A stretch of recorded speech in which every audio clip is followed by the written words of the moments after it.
तो कैसे हैं आप सभी लोग। होप सो कि जहां पे भी होंगे मस्त होंगे, बिंदास होंगे और जोरदार तरीके से अपने बोर्ड की तैयारी को कर रहे होंगे। तो जैसा कि हम लोग क्वाड्रेटिक इक्वेशन को स्टार्ट किए हैं और क्वाड्रेटिक इक्वेशन में हमने बेसिक कॉन्सेप्ट को समझा और ये भी समझा कि कैसे किसी इक्वेशन को क्वाड्रेटिक इक्वेशन बता सकते हैं या नहीं। और उससे रिलेटेड फिर हमने ये सीखा था कि अगर क्वाड्रेटिक इक्वेशन है तो उसके जीरोस को या रूट को हम कैसे फाइंड करते हैं। अब हम अपने उसी सिलसिले को और आगे बढ़ाते हुए और प्यारे प्यारे से क्वेश्चन को देखेंगे और अपने कॉन्सेप्ट और बेसिक को और बढ़िया और जोरदार तरीके से बिल्ड करेंगे, जिससे कि जो बोर्ड के क्वेश्चन है उसको हम लोग धड़क्के से कर लें। तो एक बार फिर से हमारे चैनल एस पाठशाला पे हमारे सारे बच्चों का जोरदार तरीके से स्वागत है।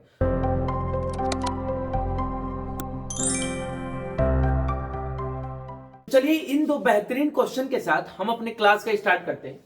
जैसा कि हमने लास्ट क्लास में पढ़ा था कि कॉन्सेप्ट क्या कहता है कि एक्स स्क्वायर का जो कोफिशिएंट होगा और जो कांस्टेंट टर्म होगा उनका मल्टीप्लिकेशन करते हैं, फिर उनके फैक्टर्स को फाइंड करते हैं और वहां से हम दो नंबर को उठाते हैं, that is pair of number such that कि उनका सम या सब्ट्रैक्शन हमारा एक्स के कोफिशिएंट के इक्वल हो जाए और मल्टीप्लाई करने पे वापस से हमको एसी मिल जाए। अब इसी कॉन्सेप्ट का यूज हम इन क्वेश्चन में भी करेंगे, बट यहां पे क्या है, रूट है। और रूट के क्वेश्चन को देख के डरना नहीं होता है, बल्कि और खुश होना होता है। क्यों? क्योंकि एक कॉन्सेप्ट आसान हो जाता है। क्या कॉन्सेप्ट आसान होता है उसको समझिए। देखिए रूट के क्वेश्चन को अगर आपने देख के डरा तो रूट डराने के लिए बैठा हुआ है, ठीक है। रूट डराने के लिए बैठा हुआ है। क्वेश्चन में अगर देखें तो आपने क्वेश्चन पहला जो कह रहा है 2x square minus 2√2x plus 1 is equal to 0। Concept क्या कहता है? तो कॉन्सेप्ट कहता है कि 2 इंटू 1 कर लीजिए तो 2 हो जाएगा। आपने कभी यहां पे √2 है और यहां पे क्या है, 2 है। कॉन्सेप्ट ये कहता है कि जब भी कोई नंबर रूट में होगा, जब भी कोई नंबर रूट में होगा तो वैसे दिखने वाले जो भी नंबर हैं, वैसे दिखने वाले जो भी नंबर है उनको भी रूट में कर लीजिए।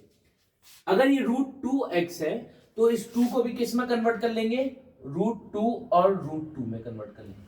रूल याद रखिएगा, जो नंबर रूट में है उस वैसे दिखने वाले सारे नंबर को रूट में कर लीजिए। जैसे यहाँ पे √3 है तो आपने 3 किस में है, रूट में, तो यहाँ पे 3 अकेला दिख रहा है, इस 3 को भी किस में कर लेंगे, रूट में कर लेंगे। चीजें अपने आप आसान हो जाएंगी। आपने कभी √2 कर लेते हैं तो 2 को हमने लिख लिया √2 प्लस √2। अब ये प्लस का साइन था तो मैंने क्या बताया था सीक्रेट, कि कांस्टेंट के साथ जो साइन होता है वही साइन लगा देंगे। तो √2 प्लस √2, 2√2 हो जाएगा, मल्टीप्लाई करने पे 2 मिल जाएगा। तो आपको हमारा फैक्टर मिल गया क्या, √2x minus √2x plus 1 is equal to 0। आपने कहा कि भैया इन दोनों में देखें तो यहां पे तो भैया 2 लिखा हुआ है। क्या लिखा है, 2 लिखा हुआ है। तो आपने ये बताया था कि जहां पे भी 2 दिखेगा वहां पे उसको क्या करना है, रूट में करना है। तो 2 को क्या लिख सकते हैं, तो आपने 2 को लिख सकते हैं √2x square minus √2x minus √2x plus 1 is equal to 0। This is equal to, तो आपने कहा √2 दोनों जगह पे है तो √2 मिल गया। x और x, तो x भी कॉमन ले लिए, क्या बचेगा, तो आपने यहां से बच गया √2x माइनस का 1। इन दोनों में क्या कॉमन है, तो -1 कॉमन है, तो क्या बच गया, तो √2x माइनस का 1 इज इक्वल टू 0। आपने कहा कि भैया अगर इन दोनों टर्म में देखें तो ब्रैकेट में क्या लिखा है, √2x माइनस 1, तो ये हो गया √2x माइनस 1 और यहां से क्या बच जाएगा, तो आपने कहा √2x और ये क्या हो गया, -1 इज इक्वल टू 0। हमने क्या पढ़ा है कि दो नंबर का प्रोडक्ट अगर 0 के इक्वल है, दो नंबर का प्रोडक्ट अगर 0 के इक्वल है तो that implies either of the number will be equal to 0। तो दोनों में से कोई एक तो 0 के इक्वल होगा, तभी ये दोनों का प्रोडक्ट 0 के इक्वल पॉसिबल है। तो आपने कहा √2x minus 1 is equal to 0 या √2x minus 1 is equal to 0। यहां से क्या मिल जाएगा, तो आपने को ये x की वैल्यू 1/√2 आ जाएगी और यहां से भी x की वैल्यू क्या आ जाएगी, 1/√2। दैट मींस x की जो दो वैल्यू आई दोनों के दोनों क्या है, सेम है। दोनों के दोनों क्या है, सेम है, 1/√2 है, 1/√2। आपने कहा ठीक है भैया, मजा आ गया, कॉन्सेप्ट तो समझ में आ गया। अगर ये कॉन्सेप्ट आपको समझ में आ गया तो यही सेम कॉन्सेप्ट करके हमको सॉल्यूशन का 2 फाइंड करना है, 2 के सॉल्यूशन को फाइंड करना है। तो चलिए देखते हैं।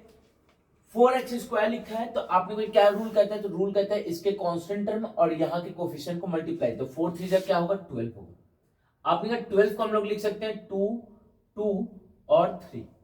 अगर प्राइम फैक्टर की बात करें तो आपने 2 और 2 तो ठीक है, उसमें कोई दिक्कत की बात नहीं है, लेकिन 3 कहाँ किस में है, रूट में। और रूल क्या कहते हैं कि जो नंबर रूट में है वैसे दिखने वाले सारे नंबर को रूट में कर दीजिए। तो 3 को हम लोग किस में कर देंगे, रूट में और रूट में। तो क्या मिल जाएगा, तो आपने 2√3 और 2√3 पेयर मिल गया। इन दोनों का जो सम होगा 2√3 मिलके क्या हो जाएगा 4√3, मल्टीप्लाई करने पे 2 2 जा 4 और √3 3, तो 4 और 3 क्या हो जाएगा 12। आपने कहा बल्ले बल्ले हो गया, बल्ले बल्ले जैसे ही होगा एक बार धड़क्के से नाच के और क्वेश्चन को कर देना है। 4√3 को क्या लिख सकते हैं, तो आपने 2√3x प्लस 2√3x प्लस 3 को हम लोग क्या लिखेंगे, तो आपने वही सेम कॉन्सेप्ट, जहां पे नंबर दिखे उसको रूट में उठा के पटक दीजिए। लिखना नहीं है, उठा के पटक देना है। आपने कहा कि भैया अगर इन दोनों टर्म में देखें तो 2 कॉमन मिल रहा है और x कॉमन मिल रहा है, तो बचेगा क्या, तो आपने भाई यहां से 2 बच गया, यहां से बच गया x, प्लस 2 और x कॉमन ले लिए तो क्या बच गया, तो आपने भाई √3 बच गया। अगर इन दोनों में देखें तो आपने कहा √3 तो √3 कॉमन मिल रहा है, तो √3 को उठा लीजिए, क्या बच जाएगा, तो आपने कहा 2x और यहां से क्या बच जाएगा, तो प्लस का √3। आपने भैया अगर इन दोनों टर्म में देखें तो यहाँ पे लिखा है 2x प्लस √3 और यहाँ पे भी क्या लिखा है 2x प्लस √3, तो ये हो गया 2x प्लस √3। यहाँ पे क्या बचा है, तो आपने कहा 2x बचा है और यहाँ पे क्या बचा है प्लस का √3 इक्वल टू 0। दो नंबर का प्रोडक्ट अगर 0 के इक्वल है, दो नंबर का प्रोडक्ट अगर 0 के इक्वल है तो दोनों में से कोई भी एक 0 के इक्वल होगा, या तो दोनों ही 0 के इक्वल हो सकते हैं। तो यहाँ से x की वैल्यू -√3/2 और यहां से भी x की वैल्यू -√3/2। होप सो कि ये कॉन्सेप्ट्स आपको समझ में आए होंगे। अब हम करते हैं कुछ वर्ड प्रॉब्लम को एनसीईआरटी के, जिससे कि जो हमारा कॉन्सेप्ट वो और अच्छे से क्लियर हो पाए। जैसा कि मैंने कहा था, आपने फैक्टराइजेशन सीख लिया। अब फैक्टराइजेशन सीखने के बाद इसी में एक क्वेश्चन बनता है कि आपको पहले फॉर्मेशन करना होगा, पहले क्वाड्रेटिक इक्वेशन को बनाना पड़ेगा और फिर क्वाड्रेटिक इक्वेशन को सॉल्व करना पड़ेगा। अब देखिए मेरे हाथ में बुक है एनसीईआरटी, और एनसीईआरटी के कुछ बेहतरीन से क्वेश्चंस को हम लोग करेंगे और अपने कॉन्सेप्ट को और बेहतरीन तरीके से बिल्ड करेंगे। अब एक क्वेश्चन है एनसीईआरटी का, अगर आप एनसीईआरटी की बुक देखेंगे तो उसमें 4.2 एक्सरसाइज है। 4.2 एक्सरसाइज में जो लास्ट में वर्ड प्रॉब्लम्स दिए वो बहुत ही बेहतरीन और शानदार तरीके के दिए हैं। उसी में से एक क्वेश्चन क्या कह रहा है, क्वेश्चन को समझिएगा। क्वेश्चन कहां का है, तो एनसीईआरटी का है। क्वेश्चन क्या कह रहा है, सम ऑफ एरियाज ऑफ 2 स्क्वायर्स और इज 468। तो दो हमारे पास स्क्वायर है, तो आपने कोई एक स्क्वायर को s1 मानते हैं और दूसरे स्क्वायर को s2 मानते हैं। इनके एरिया को a1 मानते हैं और इनके एरिया को a2 मानते हैं। तो क्वेश्चन में कह रहा है कि इनके एरिया का जो सम है वो दिया है 468 मीटर स्क्वायर, 468 मीटर स्क्वायर। और क्या कह रहे हैं, if the difference of their perimeter is 24। Difference of perimeter, तो आपने को ये इसके पेरीमीटर को P1 मानते हैं और इसके पेरीमीटर को P2 मानते हैं। तो इनका जो डिफरेंस है पेरीमीटर का वो दिया है 24 मीटर, 24 मीटर। इनके साइड्स के बारे में हमको फाइंड करना है कि इनकी साइड्स क्या होगी। तो आपने भी एक काम कीजिए, लेट कर लेते हैं जो साइड है, साइड भी, इसकी साइड को x मानते हैं और इसकी साइड को क्या मानते हैं, y मानते हैं। अब हम आते हैं क्वेश्चन में। तो अकॉर्डिंग टू क्वेश्चन, अगर हम बात करें एरिया की, तो पहले वाले की एरिया क्या हो जाएगी, तो side into side that is x square, plus का साइन है तो प्लस हो गया। a2, तो सेकंड वाले का एरिया, सेकंड वाले का एरिया क्या होगा, y into y that is y square. ये किसके इक्वल हो गया, तो 468 हमारा ये हो गया पहला इक्वेशन। अब अगर पेरीमीटर की बात करें तो स्क्वायर का पेरीमीटर क्या होता है, 4 इंटू साइड। तो पहले वाले का पेरीमीटर क्या हो जाएगा P1 का, तो आपने को ये 4x हो जाएगा, माइनस दूसरे वाले का पेरीमीटर क्या होगा, तो 4y हो जाएगा। इनका डिफरेंस किसके इक्वल दिया, 24 के। आपने 4 से भी निपटा, 4 से भी निपटा और 4 से 24 कटा 6 टाइम्स, तो x किसके इक्वल हो जाएगा, तो आपने को y प्लस 6 के इक्वल हो जाएगा। ये हमारा क्या हो गया, सेकंड इक्वेशन हो गया। आपने को ये जो x की वैल्यू आई है, इस वैल्यू को अगर हमने पहले इक्वेशन में पुट कर दिया तो हमारा काम बन जाएगा। तो काम बनाने के लिए पहले इक्वेशन में पुट कर देंगे। तो फ्रॉम इक्वेशन 1 and 2, 1 and 2 से, तो x की जगह क्या लिखेंगे, तो y प्लस 6 का whole square plus y square is equal to 468। आपने को इनको सॉल्व किया जाए, सॉल्व करेंगे तो क्या मिलेगा, तो y प्लस 6 का होल स्क्वायर क्या होगा, तो आपने को ये हो जाएगा y स्क्वायर प्लस 6 मतलब 36 प्लस 6 2 जा 12y plus y square is equal to 468। क्या हो जाएगा? तो आपने कोई y square plus y square 2y square हो जाएगा plus 12y plus 36 minus 468 is equal to 0। तो क्या हो जाएगा? तो आपने कहा 2y स्क्वायर प्लस 12y और 468 में से 36 गया तो आपने कहा 8 में से 6 गया तो 2 और 6 में से 3 गया तो 3 और ये बच गया 4 माइनस का 0। आपने कहा देखिए 2 सभी में कॉमन है तो कैंसिल कर दीजिए। तो क्या हो जाएगा? Y square plus 6y minus 216 is equal to 0। आपने तभी ये हमारा क्या बन गया? Quadratic equation. और जैसे ही क्वाड्रेटिक इक्वेशन बनेगा तो भैया आपने बताया था क्या करना है? फैक्टराइजेशन। फैक्टराइजेशन मतलब इसको क्या कर लेंगे? फैक्टर कर लेंगे, पेयर बनाएंगे, पेयर बना के क्या करना है? माइनस। तो माइनस करके यहाँ पे क्या आना चाहिए? 6 आना चाहिए। होप सो कि ये क्वेश्चन आपको समझ में आया होगा। जैसे अभी हमने पढ़ा उसी तरीके से एक क्वेश्चन आते हैं एज के, जहां पे बच्चे क्या होते हैं? बहुत ही ज्यादा फंसते हैं और बहुत ही ज्यादा डरते हैं। तो उस क्वेश्चन को देखिए, एनसीईआरटी में क्वेश्चन गिवन है। क्वेश्चन क्या कह रहा है? The sum of the reciprocal of Rahman's age 3 years ago and 5 years from now is 1/3। तो पहले रहमान का एज फाइंड किया जाए। तो आपने कोई लेट कर लेते हैं, लेट कि जो रहमान बच्चा है, रहमान जी हैं, उनका जो एज है वो है x। तो कौन सा एज है? तो प्रेजेंट एज है। आज का जो एज है वो कितना है? x है। ये हमने मान लिया। अब क्वेश्चन ये कह रहा है कि कितनी बात की गई है? रेसिप्रोकल किसका करना है? तो आज से 3 साल पहले और 5 साल बाद का। 3 years अगो मतलब 3 साल पहले और 5 years फ्रॉम नाउ मतलब आज से 5 साल बाद। तो आपने 3 years अगो की अगर हम बात करें, 3 years अगो, तो रहमान की एज कितनी हो जाएगी? तो आपने 3 साल पहले, आज का एज अगर x है तो 3 साल पहले x माइनस 3 होगा और 5 years फ्रॉम नाउ, आज से 5 साल बाद एज क्या होगा? तो अगर आज x है तो आज से 5 साल बाद क्या होगा? 5, x प्लस 5 होगा। अब क्वेश्चन के अकॉर्डिंग क्या कह रहा है कि आज से 3 साल पहले जो इसका एज था उसका रेसिप्रोकल, तो उसका रेसिप्रोकल क्या हो जाएगा? 1/x minus 3। और आज से 5 साल बाद जो इसका एज होगा उसका रेसिप्रोकल मतलब 1/x प्लस 5।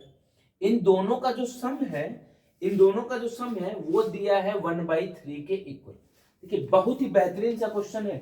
जब दो बच्चों का क्वेश्चन, माँ बाप का क्वेश्चन, बेटा बेटी का क्वेश्चन, ऐसा क्वेश्चन होते हैं तो चीजें आसान थोड़ी सी बन जाती है। लेकिन जब इस टाइप के क्वेश्चन आते हैं तो थोड़ा सा डिफिकल्टी होती है। तो उस डिफिकल्टी को आसान बनाने के लिए हम लेके आ गए हैं अपना चैनल एज पाठशाला बाई अभिनव मिश्रा। तो बात को समझिए। आपने कभी अब इसको सॉल्व करने के लिए क्या करना होगा? तो सॉल्व करने के लिए हम क्या करेंगे? एलसीएम लेंगे।